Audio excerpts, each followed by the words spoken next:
हे असे लोक आहेत की ज्यांना खोटं बोल पण रेटून बोल. आज तर कहर झाला.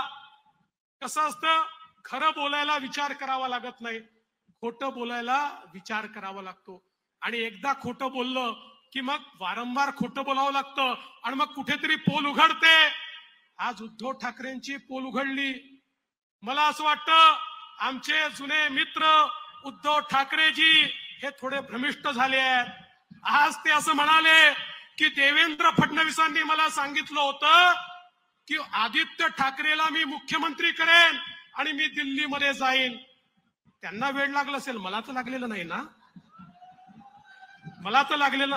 पण माझा सवाल आहे, कालपर्यंत यांना भ्रम होत होता की अमितभाई शहांनी त्यांना कुठल्या तरी खोलीमध्ये नेऊन त्या ठिकाणी सांगितलं की तुम्हाला मुख्यमंत्री करतो.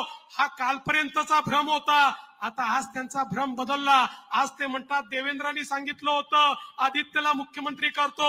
उद्धवजी पहिले हे ठरवा, अमितभाईंनी सांगितलं की देवेंद्रांनी सांगितलं?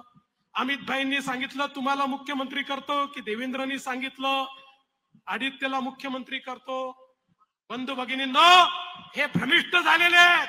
आता यांना खुर्ची गेल्यानंतर काही समजत नाहीये आणि त्यामुळे एक खोटं लपवायला दुसरं खोटं बोलतात.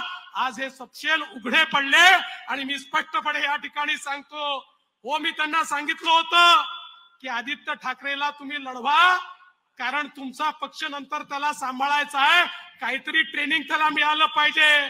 पण त्या ठिकाणी मुख्यमंत्री तर सोडा, मंत्री बनवण्याचा देखील विचार नव्हता. आणि त्यांनी जर त्याला मंत्री बनवलं नसतं तर त्यांच्या पक्षाची अशी हालत झाली नसती. पण यातनं एक गोष्ट निश्चित झाली, एक तर मी मुख्यमंत्री, नाही तर माझा मुलगा मुख्यमंत्री.